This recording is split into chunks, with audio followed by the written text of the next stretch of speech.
semuanya, Assalamualaikum warahmatullahi wabarakatuh. Pada kesempatan kali ini, kami dari kelompok 7 akan menyampaikan materi mengenai sistematika penulisan artikel yang berfokus pada penyusunan daftar pustaka. Topik yang akan kami bahas yaitu mencakup informasi mengenai daftar pustaka, pentingnya penulisan daftar pustaka, adapun ragam style dalam penulisan daftar pustaka, serta cara penulisannya dan bantuan aplikasi yang dapat memudahkan penulisan daftar pustaka nantinya dalam sebuah karya tulis ilmiah. Sebelumnya, yang terhormat, dosen pengampu mata kuliah penelitian pembelajaran bahasa dan sastra, yaitu Profesor Dr. Hajah Hasnah Faiza ARMU, yang telah membimbing dan memberikan ilmunya kepada kita semua. Selanjutnya, saya akan memperkenalkan anggota dari kelompok 7, yaitu terdiri dari Audi Kirani Mirza, Nurul Fadilah, Elisa Dwi Aulia, dan Mario Ferdiansah. Selamat menyimak materi kami yang akan dimulai oleh pemateri pertama yaitu Elisa Dwi Aulia. Selamat menyimak. Daftar pustaka merupakan kumpulan catatan yang mencantumkan sumber acuan, rujukan, dan referensi yang digunakan dalam sebuah tulisan ilmiah. Sumber tersebut dapat berupa buku, jurnal, internet ensiklopedia, hingga media massa. Biasanya terletak pada akhir artikel atau laporan dan disusun secara teratur sesuai abjadnya. Menurut Nini M. Kuntaro pada tahun 2007 halaman 195, daftar pustaka merupakan teknik notasi ilmiah yang mencatat sumber referensi dalam penulisan karya ilmiah. Rujukan ini bisa berupa buku, artikel, ataupun bentuk-bentuk literatur lainnya, sehingga pembaca bisa lebih mudah dalam mencari informasi lebih lanjut mengenai topik atau permasalahan tertentu pada buku tersebut. Selain itu, melalui daftar pustaka, kita juga dapat mengetahui lokasi di mana buku diterbitkan dan pada tahun apa buku tersebut diterbitkan. Sehingga hal ini dapat membantu kita untuk mengidentifikasi relevansi maupun validasi isi dari buku tersebut. Maka diperlukannya daftar pustaka ini dalam rangka memberikan informasi yang akurat dan jelas kepada pembaca. Penting bagi penulis untuk menunjukkan bahwa pernyataan dalam penelitian tidak keseluruhannya merupakan hasil pemikiran atau ide yang timbul dengan sendirinya, melainkan dari sumber-sumber yang telah ada dan ditambah dengan pemahaman yang penulis dapatkan. Hal ini akan memudahkan pembaca dalam memperoleh informasi yang lebih rinci, lengkap, serta akurat terkait isu yang sedang dibahas. Dengan demikian, penggunaan kutipan dalam penelitian dapat menjadi alat yang efektif untuk mendukung argumentasi atau pendapat penulis dengan menyertakan pandangan dari sumber lain yang terpercaya dan relevan. Nah, materi selanjutnya mengenai ragam style dalam penyusunan daftar pustaka. Kami kelompok 7 menyajikan atau mengutip 3 jenis ragam style dalam penyusunan daftar pustaka. Yang pertama, ada MLA Styles atau Modern Language Association. Yang kedua, ada APA Styles atau American Psychological Association. Dan yang ketiga, ada AMA Styles atau American Medical Association. Nah, ketiga style ini memiliki perbedaannya masing-masing, khususnya pada cara penulisannya. Nah, MLA Styles itu umumnya digunakan pada penulisan bahasa Inggris dan humanitis, sedangkan APA Style itu biasanya digunakan pada bidang psikologi dan sosial. Lalu pada ragam yang AMA Style itu umumnya digunakan pada bidang kesehatan, biologi dan kedokteran. Baik, berdasarkan tabel di atas, kami memaparkan beberapa contoh dari ketiga ragam style tersebut yang berbeda dengan cara penulisannya, bersumber dari buku, jurnal, dan media online atau blogspot. Nah, yang pertama dari MLA Style, yaitu dengan ciri-ciri bahwa didahului dengan nama belakang penulis dan disusul dengan nama depan yang dipisahkan dengan tanda koma. Yang kedua, tahun penerbitannya terletak di belakang.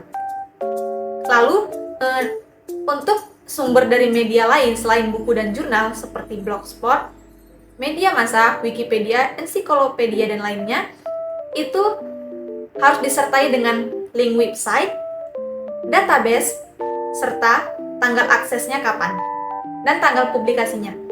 Lalu, dalam kutipan dan citasinya, dengan bentuk penulisan yaitu nama penulis, koma, dan halaman. Selanjutnya pada ragam style APA dengan ciri-ciri bahwa perbedaannya APA style ini didahului juga dengan nama belakang penulis, lalu koma dilanjutkan dengan nama depan penulis tetapi inisial saja. Contohnya pada tabel Yuniarti, N. Nah, nama depan dari contoh tersebut yaitu N, inisial saja.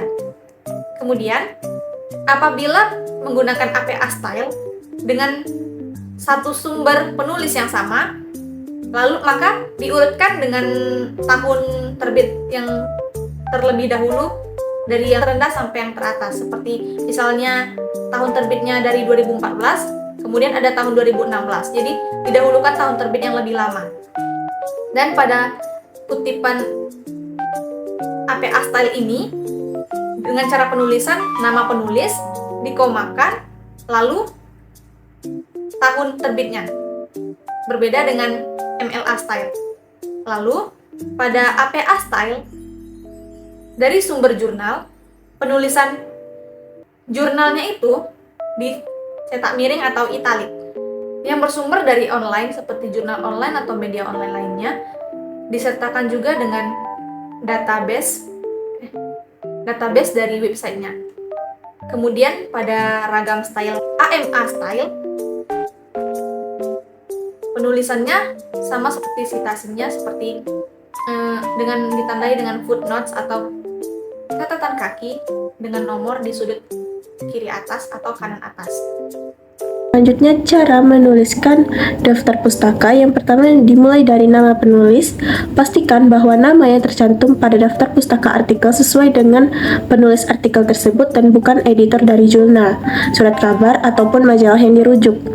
Nama penulis utama harus diawali dengan nama belakang atau nama keluarga, kemudian diikuti dengan nama depan beserta dengan nama tengah jika ada, sebagai contohnya yaitu Randy Maulana ditulis Maulana, R, Denisa Al-Haya ditulis sebagai Haya, D.A, Gazi Attahila Ali ditulis Ali, G.A. Jika penulis lebih dari satu, semua nama penulis dituliskan. Jika tidak, boleh dirangkum menjadi et al, titik koma, atau DKK titik koma. Jika ada dua penulis, maka kedua nama tersebut ditulis dalam kutipan dengan kata penghubung, misalnya Jo dan Jones tahun 2019. Meskipun sumber pustaka dalam bahasa asing. Derajat kesarjanaan misalnya Prof, Doktor, Insinyur, Doktor, SH, dan sebagainya dalam daftar pustaka tidak perlu dicantumkan. Kedua itu tahun terbit. Setelah menyebutkan nama penulis, langkah berikutnya adalah menyebutkan tanggal penerbitan penulisan. Tahun penerbit artikel juga biasanya sama dengan tahun penulisan artikel tersebut. Selain itu, informasi penting lainnya yang harus disertakan adalah judul buku atau artikel yang dirujuk dalam tulisan tersebut. Dengan menyertakan informasi ini, pembaca dapat lebih mudah menelusuri referensi yang digunakan oleh penulis dan memperoleh pemahaman yang lebih baik tentang topik yang dibahas dalam tulisan tersebut.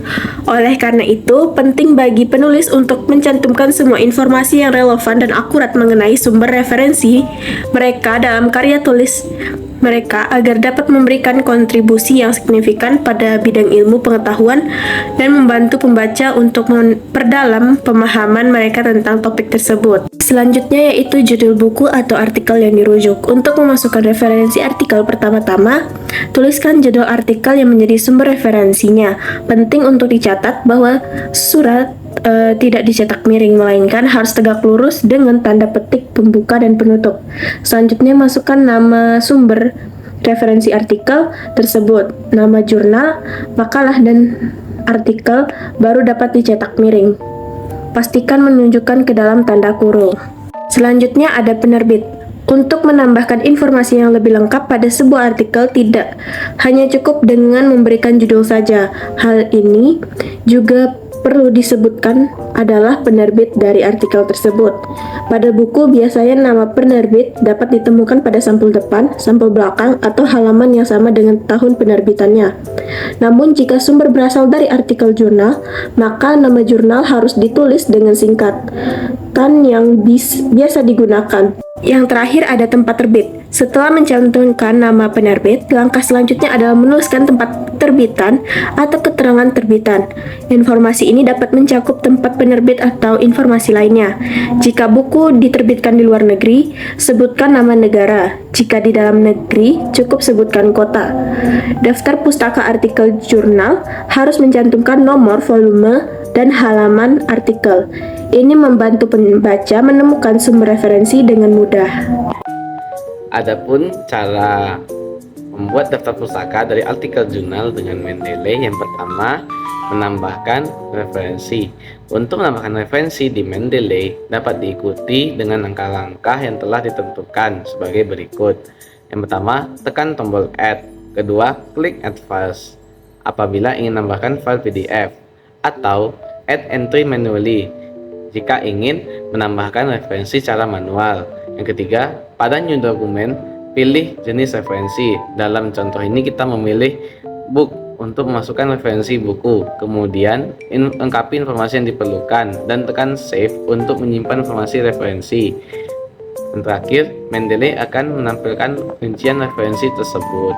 Kedua, cara mengutip citasi atau kutipan dengan aplikasi Mendeley di Microsoft Word. Berikut ada tahapan untuk melakukan pengutipan referensi dalam Microsoft Word untuk menggunakan Mendeley. Yang pertama, tempatkan kursor di bagian teks yang ingin diikutsertakan dalam citasi atau kutipan. Yang kedua, buka tab Reference, kemudian pilih Insert Citation. Ketiga, setelah itu akan muncul format seperti ini. Buka kurung Aswadi, tahun 2018, tutup kurung. Yang terakhir, citasi atau kutipan akan muncul dengan otomatis sesuai style referensi yang telah dipilih. Yang terakhir, cara memasukkan daftar pustaka secara otomatis dengan Mendeley. Yang pertama, daftar pustaka dari buku.